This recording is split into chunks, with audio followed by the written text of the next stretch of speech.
people will say, well, I'm better off assuming it's not going to become true because at least I'm not exposing myself to the risk of it not becoming true. And I'm like, that's completely fine, and you have every power to do that, and I applaud you for taking that perspective.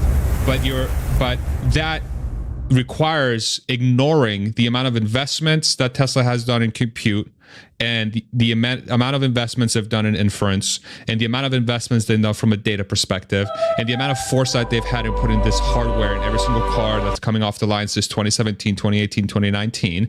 And it's ignoring the trend of the performance of the vehicle, and it's ignoring that people from all over the nation in the United States and Canada are reporting intervention-free drives with the existing hardware across many different jurisdictions. Yes, it's not perfect, but you're also ignoring that, right? So it's like, and that's where we're at. And you're also ignoring the culture of the company and what it's done to achieve, very impossible things, which we talked about before, right? So then I get into this like endless loop of like, when I try to steel man the other side, I always end up to where I'm at now, which is like, okay, so like just even assume they're not going up the right tree with this. By default, they'll go up the right tree because way too much of their resources are tied up in solving this problem.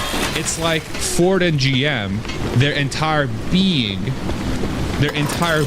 is around solving for how to make a combustion engine that can make them money when they work with third-party suppliers to cobble up a car together.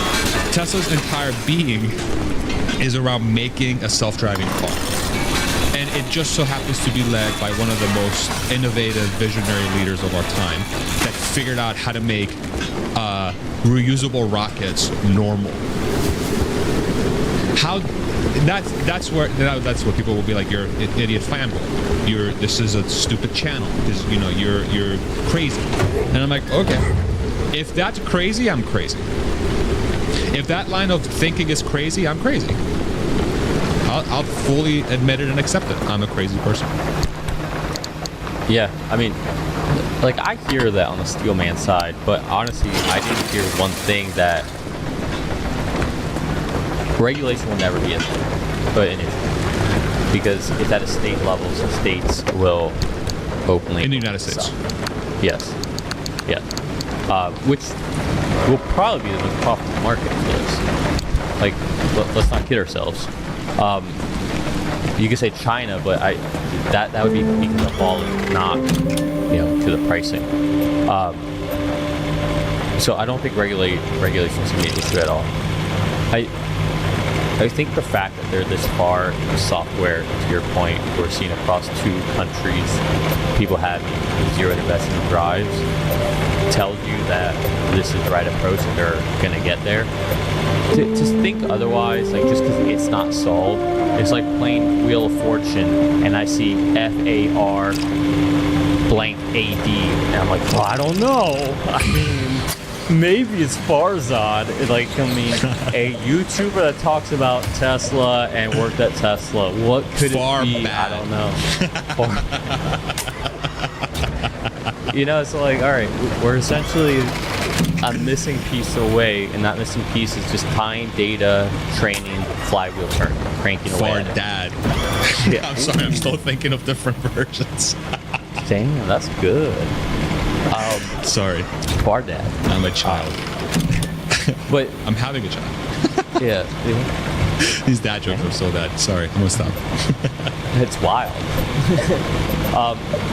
But yeah, I don't know. I've tried, and then like I go back and like, okay, well, to your point, like the regulators. I'll literally say it to me, okay, what if regulators say no? What if NHTSA gets in the way? What if whatever? I'm like, well, could that happen? Would that happen? Has it happened up to this point? Well, if it doesn't happen now, why would it happen then when the data is unequivocal? Like it happened with Cruise because they suck. It happened with Cruise because they lied and they tried to cover up. That is different. That's not the same thing. Like Ross Gerber tried to use that as an example recently on one of the interviews he was doing. Like, that's not apples to apples. It's not, right? It's just not. Yeah. Anyways, let's pivot. I'm curious to hear your thoughts on on the stock right now, because it's kind of crazy to me right now that everybody. Listen, if I were to tell you, forget we're talking about Tesla. If I were to tell you, hey, I have a company called Farzad, and I'm thinking there's 2 products I'm working on with Farzad. 2 products. Okay, tell me. Now, one product, it's going to be an affordable product for a mass market, and it's going to be loved. People want it, but when I sell it, it's kind of a one-time thing. I sell it, I get some margin on it, we're done. We're gonna make it one way or another, but I'm trying to think which one to go first. The other one, public would love it too. It'd probably help the lower cost market even more than the other one would. But it's got a recurring revenue aspect to it. What product would you tell me to lean into if you were an institutional investor? Oh, SaaS, of course, obviously. SaaS. Yeah. And it's Software almost as a crazy service. to me. Yeah, it's almost crazy to me that that's essentially what we're kind of contending with right now. That everybody's like, you know, the talk of the town with Tesla, and you have all these institutional investors freaking out about a rumor that they don't even know what the truth is, and we're seeing Tesla stock really take a hit with that, between deliveries, between Elon being Elon, between just the macro in general. I have an answer. Car market. Go ahead. Yeah, I have an answer. And I talked about this with Collins on yesterday's talk. Not investment advice, not financial advice, blah, blah, blah, all that stuff, right? Or I think, no, it's never. you're like, don't get me sued. I'm like, or is The lens that Tesla's being viewed through by the markets, I fully believe it's not through the same lens that they should be viewed through. The lens they're being viewed through is through a automaker whose profits are highly dependent on selling high-margin electric vehicles to the growing electric vehicle total addressable market. I think that is Tesla's value. That is Tesla's core valuation thesis for a majority of the market, and that's what's dictating the price. So, and the reason why it's where it's at right now, which is 50% of whatever it's been from its peak, more, is that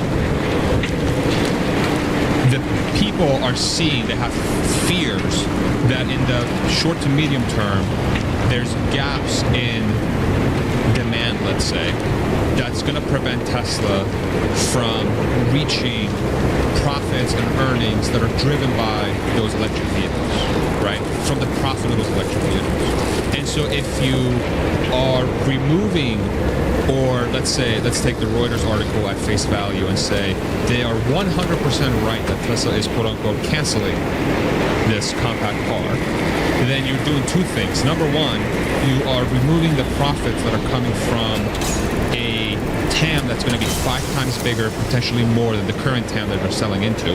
So that's number one, which is going to drive significantly lower profits in the long term, because now they're capped at 2 to 3 million cars per year instead of potentially 10 million cars per year. And that destroys the long-term thesis of the earning potential of the company, right? And I think that is the lens. And it's obvious that that's the lens that Tesla's being viewed through, because when Reuters dropped that article, the stock went down 5% immediately. And then Elon said, y'all were lying, and then it went back up. It's not original, but it went back up, right? So that's the lens. That's the lens that the story is being viewed through. Tesla announces a robotaxi event, okay? And since then, the stock has done nothing but take a shit, like it has been since the last couple of years, okay? And it's never driven by positive developments with FSD. It's driven by people's, I believe, this is again 1,000% hypothetical, it's 1,000% driven by Tesla's belief that the company is incapable of generating long-term earnings from their EV division because of either competition, softness in the market, and ability to sell at a high profit, okay? And I think it's because the general investing population has not yet seen the SaaS story, the AI story. AI as a service story, the IaaS, side of this business. It's not. What is it? PaaS. Shout out to Catherine. So they haven't seen that show up on the P&L. They haven't seen a line item that says Tesla TaaS revenue $150 million. Tesla TaaS margin 85%. They haven't seen that, right? And so it's an unproven thing in this market. People do not believe that Tesla can't be profitable on that yet. Now, for everyone who's following the story, and I think most people would agree that if Tesla can solve autonomy, is that going to make them a ton of money? Obviously. I think very few people don't believe that that's the equation. I think a lot of people just don't believe that they're there yet, and then they'll warrant the valuation from that perspective. That's why I think that the stock is doing what it's doing now. You have people like Kevin and Ross who are sitting there saying, well, they're never going to get there in the near term because it has to be perfect, absolutely perfect to go out there. And when they do that, the price will be so cheap. It'll be like 15 cents a mile that they won't make any money. It's not going to work short term like that. Yeah, it's not going to work short term. Yeah. Because just simply by the fact that if you think about and James Nama talked about this, what is the value proposition of an Uber? The value proposition of an Uber is that you don't have to drive. Someone's picking you up, or out of need. Like you need somebody to come get you, take you from point A to point B. And people are willing to pay a lot. Like, dude, a trip from here to the airport, from where I live, is like $70. That's a lot of freaking money. People willing to pay $50 during peak pricing to go home from the bar to home, and they're like 3 miles away because they don't want it. The risk to take a car while you're drunk is insanely more than $50. So transportation has a premium. To start, when the market of vehicles in, say, the rideshare or taxi, whatever, to get from point A to point B, when the market is at $2 per mile, and there is a company that offers a solution that gets you from point A to point B at the same time, it's going to show up when it tells you. It's going to take you to point B when it tells you.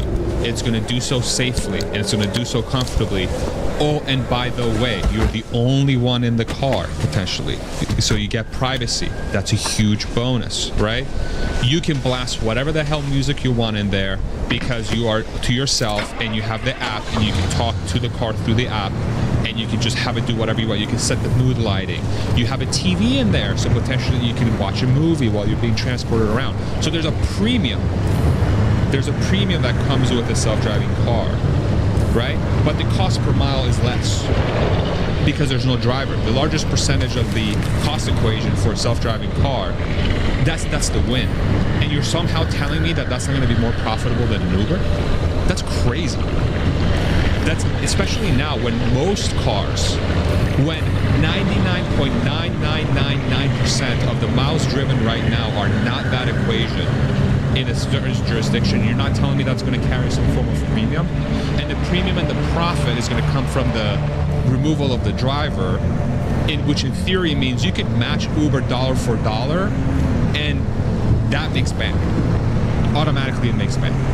Right? You just undercut Uber by 10%, and you're still way ahead. And Tesla can figure out how to split that between the fleet provider and the company itself, right? It's like the equation is a no-brainer. Dude, I would pay the exact same for Uber, just not that plugged in there. A lot of people would. Just be able to save my AirPod battery, and I can just watch what I want on the screen out loud. In the short to medium term, a lot of people would do that. Long term, I agree with Kevin, where the cost per mile will plummet because either through competition or whatever, but that's a forcing function.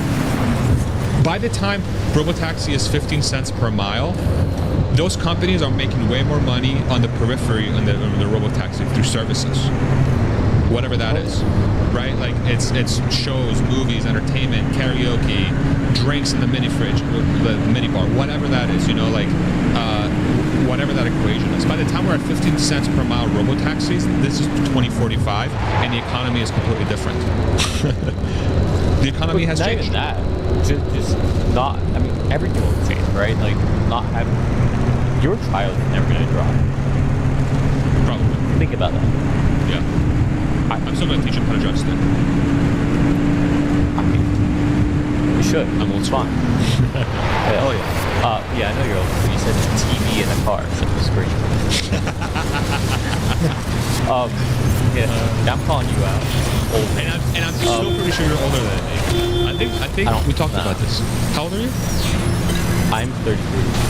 Oh shit, no, you're not. Why did I think you were older than me? I'm 34. 36. Your wisdom. It's your wisdom. You're Iranian, right? Iranian don't crack, right? No, there's a lot of cracking. Oh, damn. There is, right? Yeah, no, I mean, I definitely see. All in the face, bro. What are you talking about? Yeah. Where are you going with this? There, eventually, houses will be built without garages. Like, it'll be weird to have a garage, right? Yeah. But going back to the stock, it's kind of baffling. Like, you get your point with like Gary Black and all them. They're like, well, we feel like you're letting this go, profit short term. It's not even Gary Black. I just think that's how most people think. I'm just using analysts in general. Yeah. Like even if they weren't going to do like a $25,000 vehicle, steering wheel, and all that, even if they weren't going to do that, if they decided no, robotaxi is the way to go, which I don't think that's going to happen. But I'm just saying, even if that was the case, at what point do you just trust in the person and not think that you know what's right? Like, I'm just because saying, that's how investing works. No, hear me out. To your point, like, yes, I agree. That's how investing works. You just totally 100% contradicted yourself. No, I didn't.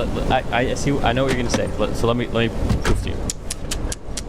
You gotta make up your own opinions, right? You take in data to make your own opinions before making them, right? There's a certain point where you also have to take in the data of history. Elon said we're gonna pay for things over the internet. Everybody laughing. Said you're crazy, you're stupid. This will never happen. We'll never use it. Well, guess what? We pay for everything over the internet nowadays. People said that no, you're not gonna create a rocket company.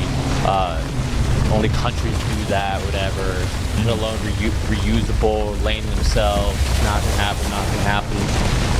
Well, I guess it's right. You're crazy to go against GM, Ford, and Toyota and all these companies. Well, not only are they the biggest market cap company, but they're also the most profitable. Let's ignore that. There's a certain point where in your data set you have to realize, like, well, signal. Every time this guy said that this is the way, it tends to be the way. He just put a Neuralink in someone's head. Las Vegas is using their tunnels now. Like, damn it. Like, when someone, I think, here's one of my thesis for life. When somebody's right over and over and over, you say you always have the best wife. I don't know about that. I'm about to. When you see the signal over and over and over of someone being right and right and right and right and right and right and right, especially when it comes to innovative new technology, and they have all the data because they're in the company, they see everything. There's a certain point where you have to be like, all right, if they're saying this is the way, all those other inputs, that's got to have some weight on my, like, you know what? I really wish they would do this. But there must be something that they're seeing that's giving them this confidence, and I'm not going to have the ego in the way to be like, no, they're wrong.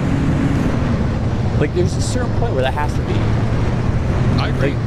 But at the same time, it's a slight contradiction to the statement that says you have to do your own research. Right? Okay. So what you're saying is listen, I agree with the fact that if somebody is going to have large visions and then those visions come to fruition every time, 100%. 100%. Yeah, I agree with you 100%. But that's my only thing. It's like Ron Barron And his thesis for investing. That's the like trend. That's the research trend that you're talking about. It's like an individual identifies visions, large-scale visions that are deemed as impossible, borderline idiotic. They come to fruition. They're extremely profitable. They create new TAMs, and then he's done that multiple times. And so doubting that seems like a fruitless endeavor, is what you're saying. It's like everybody in the world is walking that way. And I'm sitting there like, man, that really looks like the edge of a cliff. And the 3 or 4 people I see walking that way, I still see them down the road. But those people are disappearing on me. And the vast majority walking that way, it's like, which way do I go? They seem to still be standing and not falling off and dying. But those people, I hear screaming every time they take a step off what looks like an edge. And it's like, I get it. This is what people think, the mass and all that. And I get it may seem speculative, and I would normally agree with you it's speculative. But there's a certain point where it's not speculative when, I'm not saying there's no risk, but there's a certain point where it's not gambling. When it's somebody who's been so consistently right over. Just an example. He just reposted Master Plan Part 2, right? The frick did he call 6 billion miles? How did he know to get rid of LiDAR that far in advance? Yeah. Like, it's Yeah. you know, it's like when you watch LeBron play. You know, it's like basketball IQ. I don't know if you've been watching him, JD Redick. So good. So good. Goated podcast already. Yes. Yeah. And you're sitting there, like I grew up playing basketball, and I'm like, God, this is mind-blowing. And you're sitting there, and he's like talking, he's playing chess, but in basketball. He's like, well, yeah, you're going to do this, so obviously you're going to do that, so this is counter that, so you got to do this. So you got to think like, okay, well, what if I do this? Oh, if you slip up here. And he's seeing it way far ahead. And that's Elon when it comes to this space.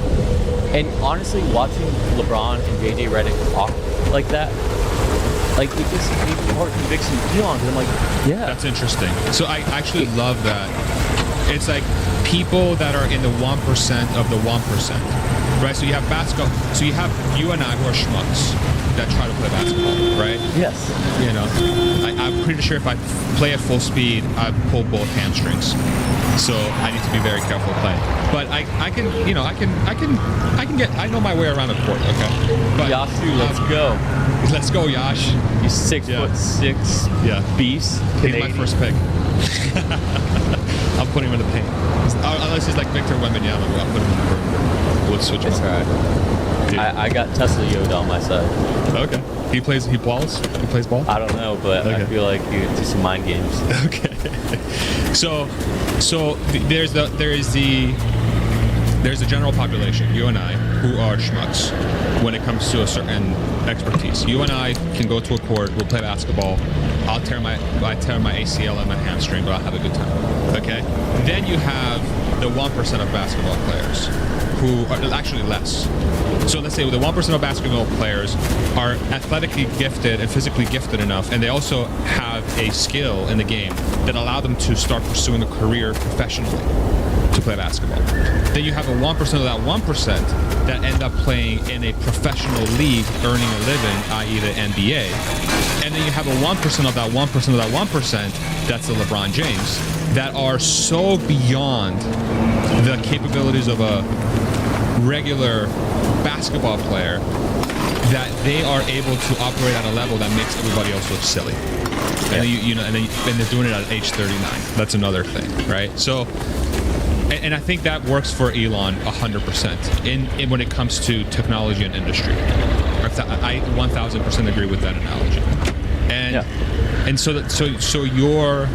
your sort of process of thinking about they have data and they're exposed to things that no one else is, and to assume that they're barking up the wrong path because you don't understand that or you don't have exposure to that, is a recipe for disaster, because this guy is a proven LeBron James. Like, we've seen what he can do on the court. We've seen him hit the game winner, winning the national winning the national championship, setting up his team for great plays. Like, he knows how to freaking operate a pick and roll better than anybody, right? Like, he's learned how to shoot the ball at long range, right? So, like, he's learned how to shoot the three. He's changed his game over the years, right? And so that analogy works for Elon Musk. I'm just saying, not financial advice again, but if LeBron James says, hey, Farzad, I want you to stand over here, and once Nick sets the pick for you, I want you to roll off here and then get ready to shoot. You're not going to be like, well, but, hold on, LeBron, actually, I think what we should do, because of the time on the clock, you're going to be like, yes, sir, I will do that. And because if LeBron's telling me that, if you're telling me that, I'm going to question it. Yeah, of course. My point is, when Elon says this is the vision, this is the way, there's going to be dips. Why the dips? Like, there's a certain point. I mean, investing, there is a certain point where it's a leap of faith. There is. Yeah, of course. Yeah. We don't know the future, but you can do the best to predict or to bet on people who have been consistently right. And at the end of the day, it's a game of likelihood. Well put. Exactly. And the likelihood of somebody who's been consistently right over and over and over. Think of school. That one kid in the class that, like, just no matter what, he always got 100 on the test. Like, no matter the hardest freaking test, all right. If I told you that, all right, we're gonna take a test tomorrow, who do you think is gonna get an A on this? Think it'll be him? Yes or no? Yeah, likely yes, and I would put money on that. Like, I mean, it's just, I don't know. It's like just this consistent record of excellence and execution. You can't ignore it, but for some reason people like to. It's almost like, and it's not random either, right? No, it's not. Right. But it's, you see this over and over too. With so easy, buy low, sell high. So easy, right? So easy. Yet we can't do it. People can't do it. People suck at it. People sell high and they buy, or people buy high and they sell low, over and over. Right? Something such a simple thing. And so what I'm saying is also just as simple. Listen to the people who have been right over and over and over. Do your research, formulate your own opinion for sure. But part of your opinion should factor into the fact that don't try to big brain it and be like, well, they're gonna be wrong this time. Don't try to be that guy. Because at that point, that's your ego trying to get in. You're not trying to take in data to formulate an opinion. Unless you have evidence that points to that. Yeah, fair. Right. But I think too often people try to be like, I'm gonna be the one that's got the gotcha. But let me flip that on its head on the Tesla story. I think that evidence that when we're talking about, unless you have evidence that it could point to that being wrong, I think the Twitter acquisition spooked a lot of people. I really think it did. God, to me, never wanted to think about this place. Like, if I view the Twitter acquisition, to me, it very much fit under the scope of dude likes to identify large-scale goals that he can leverage into game-changing companies. But it's in the medium of social interaction and not hardcore engineering, right? But it definitely has an overarching large-scale goal attached to it. I think when people saw that, they were like, something's up. Is there a reason you're driving his straight head's getting too big. It's an ego move. He's lost with this free speech thing. It's not going to turn out to be what he thinks it is, so on and so forth, right? I think we're getting more and more evidence as time goes on that, hey, maybe there was something to this free speech thing in the United States. It was getting weird. I think a lot of us can agree that it was getting weird. But I think a lot of people saw that and they're like, okay, something has changed, and then they see margins go down on Tesla. They see revenues go down in Tesla. They see units not growing the same way that it did before. And they put two together, say, okay, so you got this leader that's quote unquote distracted with this acquisition, and you have the company that has the largest market cap valuation out of all his companies is quote unquote suffering because of his distraction. And I think that was a red flag for a lot of people. I really think it was. I really think it was. And now, I don't think it's warranted for the long-term vision of the company, because artificial intelligence is a supremely difficult problem to solve. They'll be fine. And it's pretty interesting when you start to think about it that Tesla has made its biggest leap yet in artificial intelligence with the car, with Andrei Karpathy not being at the company and Elon being quote-unquote distracted, which nullifies some of the arguments against that argument, in my opinion. But I'm just trying to contextualize, like, I think when we're talking about this sort of like trend that's happening, I think people saw that and they got spooked. People get spooked all the time. The driver can make their own decision. I'm not forcing them to do anything. I work in technology For all I with care, they technologists can lay every down single and wait day. until the instability I'm telling you takes right now, them. That would get them out of my hair much they don't faster than all of these They're reluctant shenanigans. to change. They struggle, right? People, humans hate change for some reason. Like, I get it, it's uncomfortable. It's not, you know, like, we like consistency, we like familiarity. But look, Steve Jobs moves on, comes in, Apple bigger than ever. Bill Gates leave, Microsoft bigger than ever.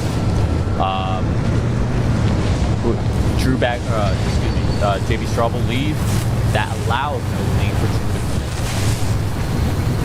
Drew. Drew does amazing things. Andrei Karpathy leaves, not until after he leaves do we get V12. Right? It's like progress continues no matter what. If anything, these changes bring in fresh blood and new ideas and allows things to grow. I get it, people got spooked. But here again is, and I'm claiming that Elon was thinking about this, the Twitter acquisition will be one of the things that sets Tesla apart. Follow me on this. Right now, everyone's talking about AI and all they talk about is LLMs. I already talked about why that's kind of hilarious because Tesla's only coming to a real AI other than some of these other robotics. These are the ones that you can buy a real AI solution today and use it as a subscription. Okay. Right now, when it comes to LLMs, everything is becoming a very level playing field. Why? Well, because what OpenAI did with ChatGPT was essentially train on internet. They're at a point now where they're trying to transcribe YouTube videos to help train because they need more of a data set. So I'm of the opinion what's going to happen is the real winners in this space will be people with unique vast amounts of data. Well, by Elon buying Twitter, guess what they all of a sudden have? I agree. And that led to the creation of XAI. And XAI is definitely training, obviously, off of X data. Now, who do you think is going to get the benefit from that, from Grok, from those LLMs in the car? Be able to say, hey, can you actually wait here or take me to the drive-thru of this, whatever? It's going to be Tesla. So this thing that spooked people, that they thought was a big mistake, whatever, is actually going to become additive eventually to Tesla's story. Right. And that's the vision aspect. That's the vision aspect. Yeah. No. And he said it. He said it that the Twitter acquisition long term will be extremely valuable to Tesla. He said it. Yeah, he said it. It's just weird when you have somebody like him saying the things that he says, and we live in this age of social media where the opposite side is not only loud, but they have a megaphone with legacy media, in a way. Like, legacy media is the mechanism that allows a lot of this noise to come to the forefront. It really is. Because game-changing companies take forever to materialize. Because, again, by default, novel problems require novel solutions, and novel solutions take forever to get to. And the more difficult the problem, the longer it takes, and the more mistakes you're going to make. And the more visible the company, the more it seems like you don't know what the fuck you're doing. And when you have an entire media landscape that loves clickbait, it makes it seem like you are a burning bus going down a cliff about to crash into a field of cacti, excuse me, and hell's coming down. Oh, and there's a tornado right around the corner in F5. Yeah, it's just the world that we live in.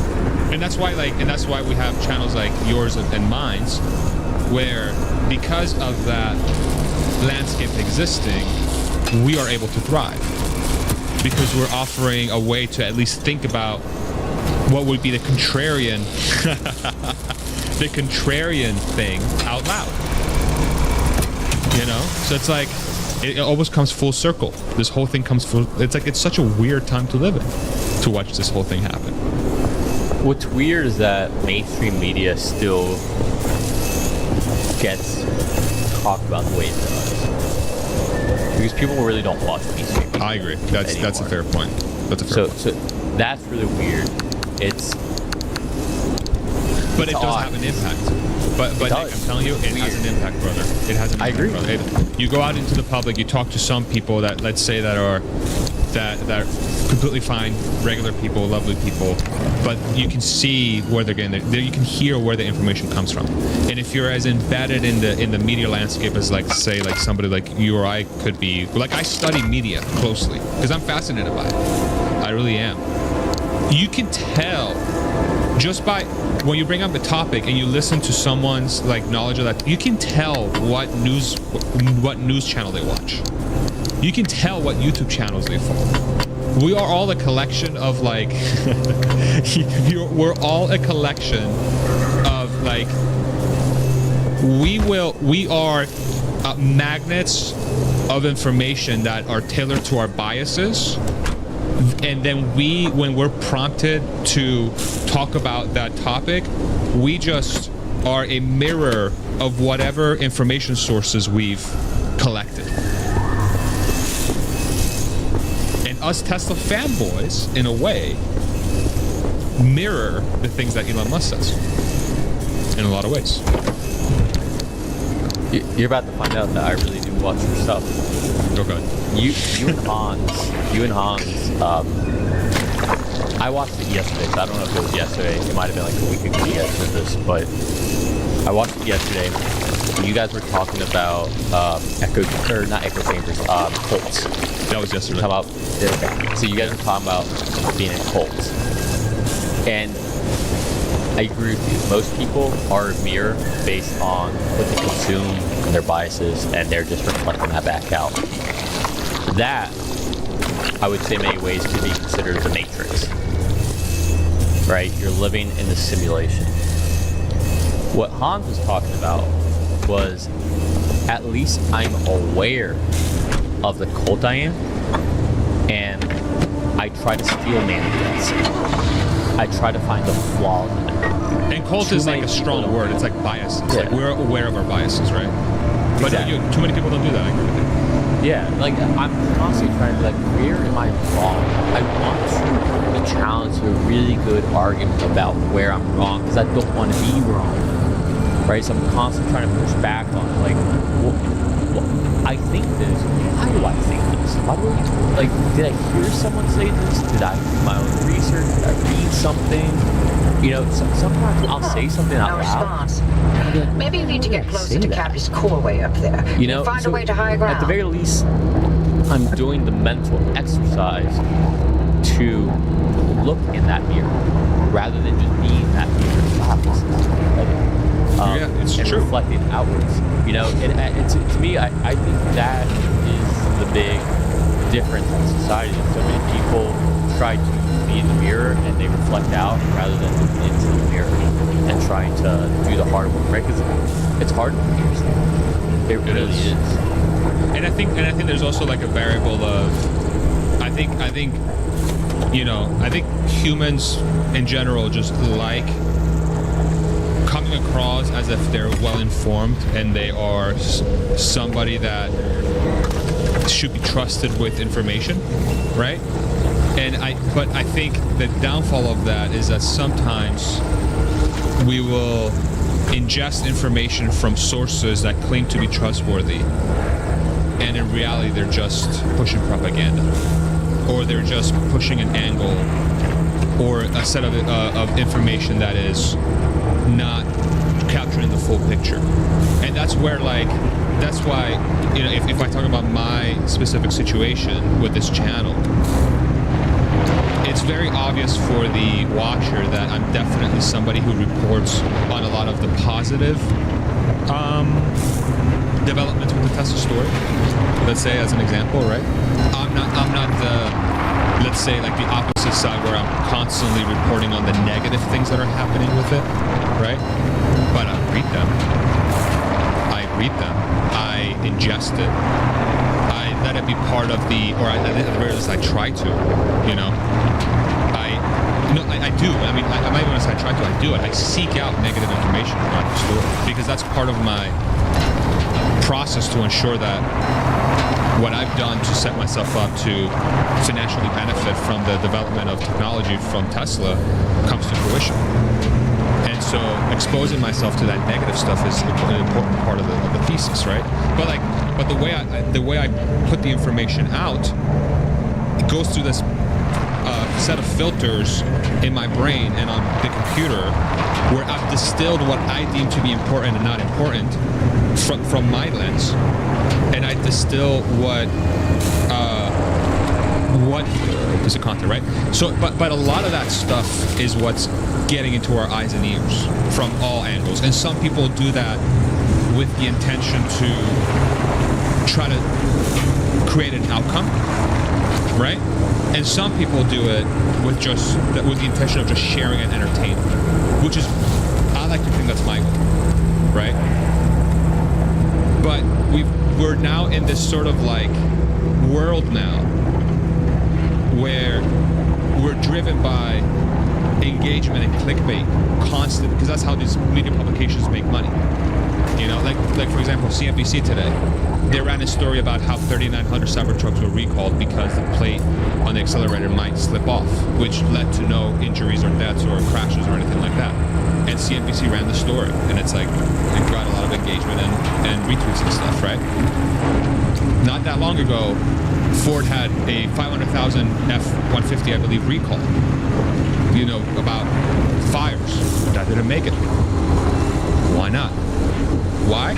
CNBC knows that they're going to get way more engagement out of the Tesla story than the Ford engagement because people are paying attention to the Tesla story, not Ford. Right? So, and that's what drives the discourse. That's the age that we live in today. It's selective information that's driven by how much money it can make an individual, and it's almost always not well-rounded because that's how people ingest information. Generally, so much truth and all that. So the way there's a trend that's changing. I'm sorry, but there's a trend where people are realizing that that's not a good way of being informed, and that's where I'm very hopeful. That's why conversations like these are good. But you're very correct that in the Tesla community, and this is why we get called an echo chamber. We tend not to highlight. I don't want to say highlight. Whenever there's bad news, people are like, "Oh, you're ignoring the bad news." And listen, you got facts. All you really have is facts. And to me, there's no reason to get up or down on the facts. They just are what they are. All right. Like, let's talk about bad news. I don't like that Tesla had less deliveries in Q1. I don't like that their margins are going down. I don't like that the judge got rid of Elon's comp plan. I don't like that we have to vote on him. I don't like that. I don't like that we haven't sold FSD yet. I don't like that there's a whole attack on Elon. I mean, there's lots of things I don't like. But these are facts. These things have happened. This is part of the game, right? It's like if I'm playing chess. Yeah, sometimes I'm going to lose some pawns. Sometimes I'm going to lose my queen. Sometimes that rook is going to be gone. All right, that happens. Where we get a lot of crap for is our optimism, and that to me isn't about facts. That's about like trying to predict about the upside, the alpha. And like with FSD, for example, I don't know when it's going to happen. All I know is my experience. And to me, that's no different. Again, if I'm playing chess and I put out my queen as bait because I know once you take that, I'm about to have you checkmate once I move my knight. Like, you know, it's optimism. Again, I'm feeling good inside. Yeah, sure, I lost that pawn, I lost that knight, I lost that rook earlier. You know, sure, but it's part of the game. And so I think people get mad at the Tesla community when we don't get overly excited about bad news. They're like, oh, you're just ignoring it. I'm not ignoring it. I'm aware of it. But we're also looking at the broader context. To your point, before now, yeah, this happens. But what was my missing Wasn't there pieces? an old bridge around there Autonomy. somewhere? Maybe that'll Are we get you still the height trending you that need. way? Yeah. So everything else is just moving upon here or there. Like there's ups and downs, there's ups and downs, but if we're still headed in the right direction, that's all I care about at the end of the day. You're right. Like it's. I do think it's important to highlight all these things that are dragged on the story, and I to be frank, I do think we do, right? Like I see Sawyer all the time. He'll sit there and like it's not like he didn't post about Elon's comp getting nixed by the judge. It's not like he didn't post about the Cybertruck pedal situation. It's not like nobody's talked about the fact that Giga Mexico hasn't been built yet. It's not like nobody has talked about the shipping issues or the Giga Berlin issues or the fact that China's slowing down or the rates. Or like it's not like we haven't talked about that. We're aware of it. We're all aware of it. But you know what we're focused on? The bigger picture. All those things are going to happen. Every company's going to have their shit. It's going to happen. But it's the bigger picture. It's just like investing in S&P 500, right?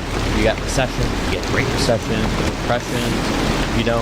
But if you're looking at the bigger picture, you really make out because you're not getting lost in the trees from the forest. Yeah. It's a level of importance of these events, positive or negative. Like, okay, there's a 3900 Cybertruck pedal recall that they fixed in a week. Is that an issue? Nah, well, it's inconvenient. Is it an issue? Not really. Still not close enough to Cappy. Is How about if the investor base votes no launching to the car re-up into Cappy's to core? reinstate Elon's sorry. comp plan, What? if they vote no, It's simple. that's a fucking The issue. driver jumps the car into the heart of the anomaly. That's and if I time it that right, is a I'll I'm mitigate considering them. selling all my Tesla shares. Don't. Issue. I've run some Because calculations. what are I the think we should be implications fine. of Anyway, like they Elon's always say, comp plan not being what's an approved? experiment without some He risk leaves. of total He leaves. annihilation? What does it mean if he leaves? Says that exactly? Half of the engineering staff will No way, leave shape, within or 12 months, form guaranteed. should we be doing this. What does it mean if they lose half of the Well, you know, engineers? in a filthy Progress way. slows down Yeah, dramatically. you got this, kid. What happens Go when on. progress slows down dramatically? The stock takes a giant shit. Because then Can we talk about the FSD irony of that? and I know. Yeah. People that want Elon gone are fulfilling a self-fulfilling prophecy. Yeah. Well, Yeah. not just that, but it's like if Elon leaves, Which was already voted he, yes. yeah. If Elon leaves, problem. Tesla has a key man risk in Elon. We hear that all the time. Even Ross talks about that. Yet, Elon's that important. Yet when he says, this is our direction, I got a problem with that. It's hilarious. It's like, so which is it? Which is? Yeah. It's a narrative. Yeah. I mean, it's a narrative. It's a narrative. It's a surface level analysis of the situation. You know, and maybe I'm blind. Maybe I don't know what the fuck I'm talking about, which is always going to be an option. But that to me, it would be unfathomable to me that investment would come to that company. It would truly. It would be It would be like Steve Jobs being fired from Apple level of stupidity, in my opinion. Yes. Yes, it would. That's True. a great analogy. That's an excellent analogy. It would be. I would like to think that the investing base for Tesla is aware enough that especially when it's already been voted yes, and investors very much benefited tremendously from that comp plan. They did. There was a gigantic amount of value creation that was brought forth. If for some reason that doesn't happen, I would lose faith in humanity. Personally, I really would. Have you dug into if this even matters at this point? What do you mean?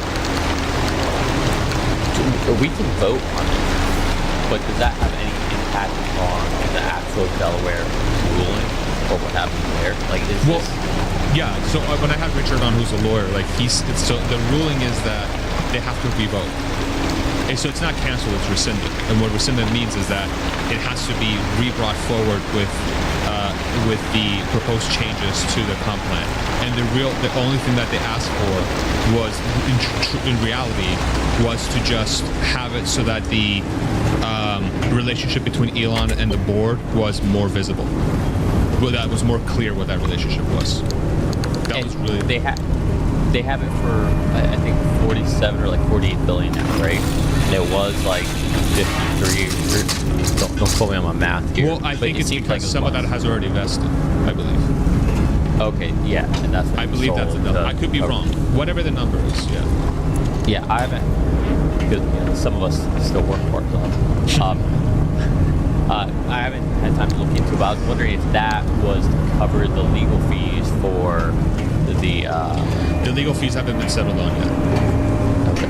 Yeah. So what's his face? The legal they want like $4 or $5 billion in fees, which when I was talking to Richard, the lawyer, he says that there's no way. There's no way because you have to prove that the plaintiff lost that much, that they lost $55 in value, and the lawyer was able to get it back, and so the lawyer deserves a cut of that, right? But if it gets voted yes, which again I would be extremely shocked if it's not, then they can't say that there was loss to the plaintiff because they can't really prove that there's loss to the plaintiff even before it's voted yes, because those shares never vested. So how can you prove there was a loss if it hasn't been vested? Like it gets into like legalese bullshit, right? So it gets into weird territory. So, but yeah, but that's an important story. The vote is insane. That is going to be a pivotal day for Tesla investors. Oh yeah, gigantic. It cannot be understated how important that vote is. So that's the next shareholder meeting, right? Yeah, in June. This earnings call will be the last call. Will be the last interaction, I think, before that. April. Yeah. It's going to be part of Q2. Yeah. So what do you think happens this earnings call? We're going to be on this in say Friday or something. Wow. In Tuesday. 4 days. I think the call will be what? This is the biggest call I think in the history of Tesla right now. I think it's top 10. Yeah. I think it feels top 10. I think Tesla will try to. I think Tesla will post a really good number for energy, and they'll try to dress that up as much as they can, and they'll try to bring it to the forefront to try and sort of shift the narrative away from auto, because auto will be ugly. I think auto numbers will be ugly. I still think they'll post a net profit. I still think it'll be a positive net income, but it might be like 23 cents EPS or something, maybe less. I have to go back and do my model. But I think there's going to be a lot of talk about autonomy and FSD. I think there's going to be a lot of conversations around that, around what FSD is going to be, maybe some foreshadowing for the robotaxi event.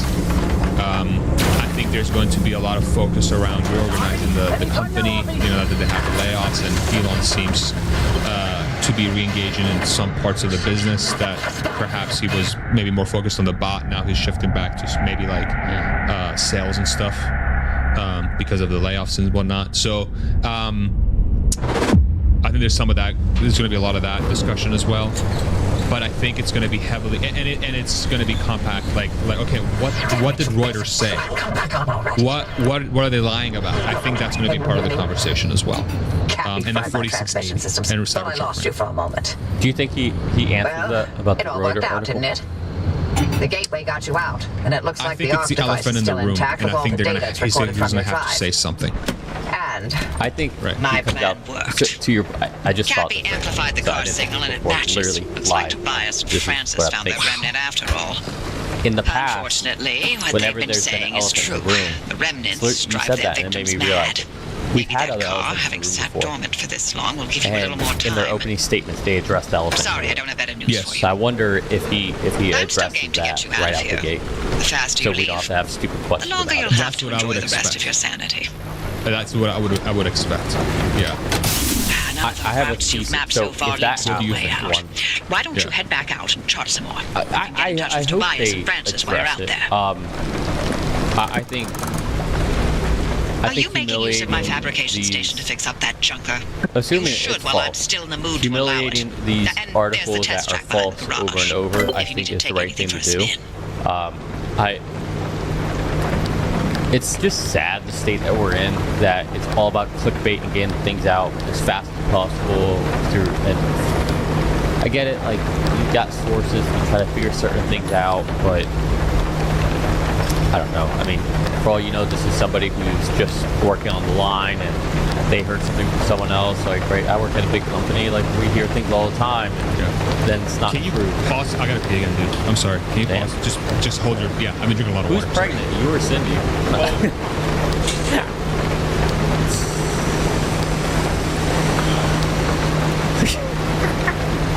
I hope that helped.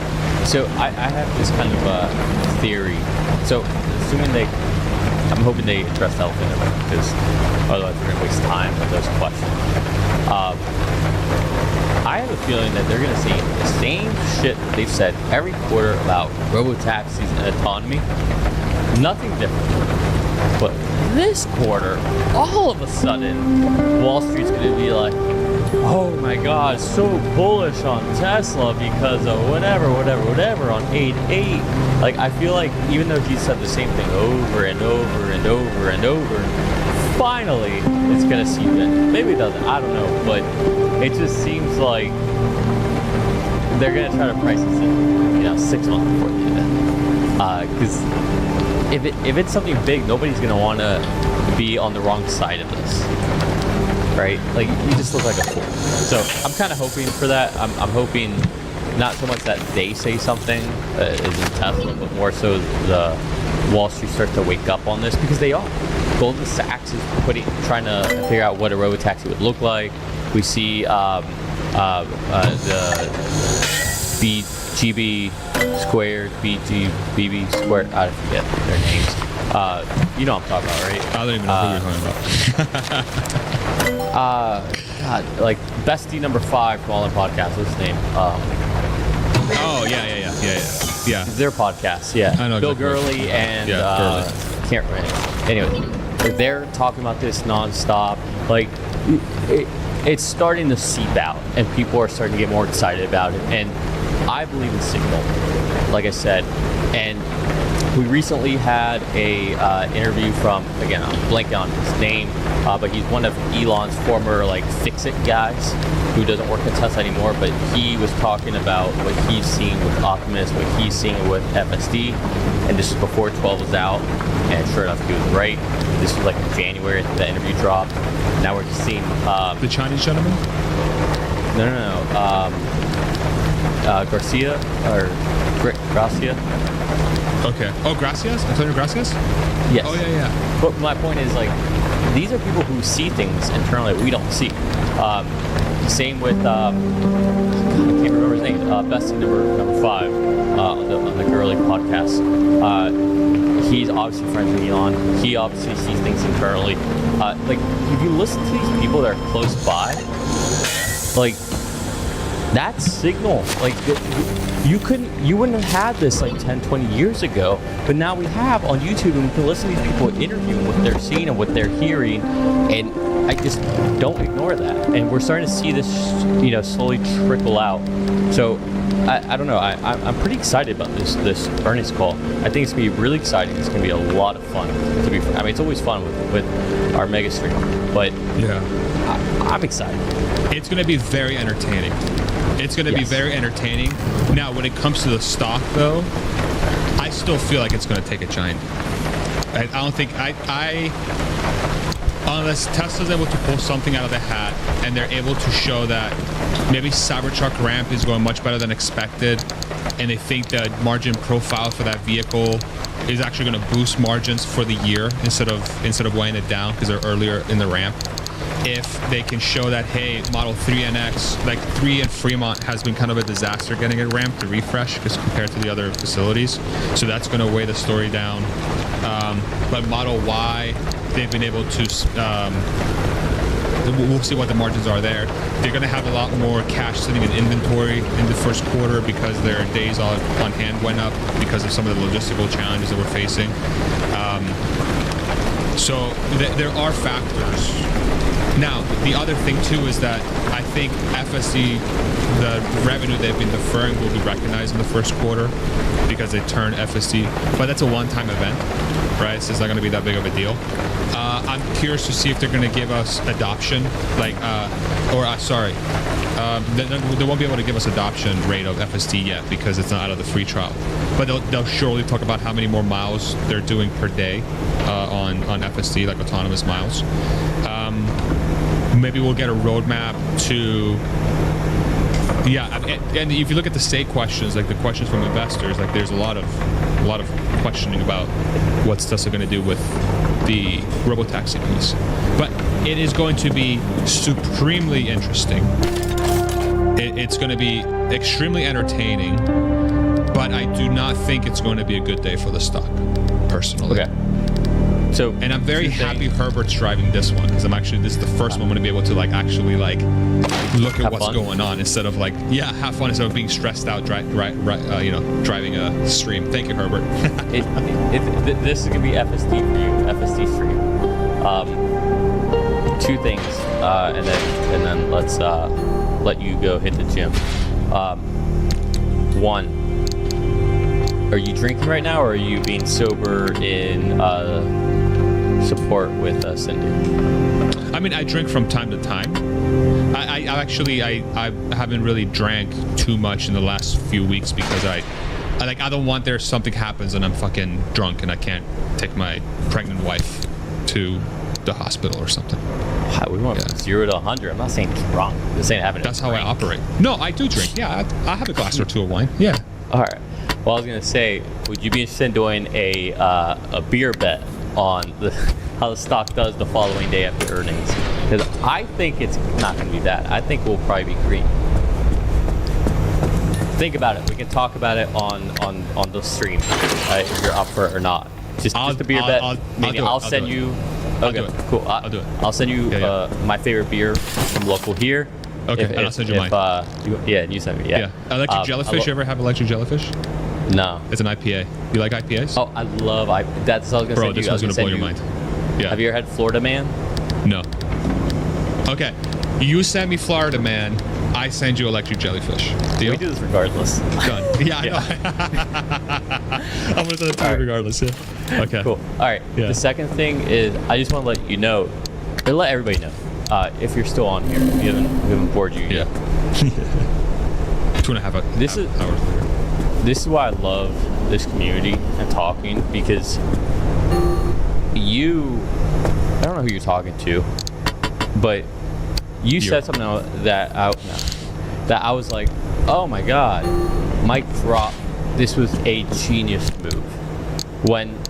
So my best friend Greg and his girlfriend Monica, they have Teslas, and Monica was literally getting upset, like literally upset that she was going to lose FSD after the trial. And she's like, I wish it wasn't $200 a month because I would totally get it. And I'm really upset that I'm not going to have it because she loved it. She's using it that much. She said, I really wish it was $99. I posted it on X and it got very little engagement. Yashu posted something very similar before I did, and that blew up, whatever. And Yashu got us, in my opinion, this is how I'm framing it.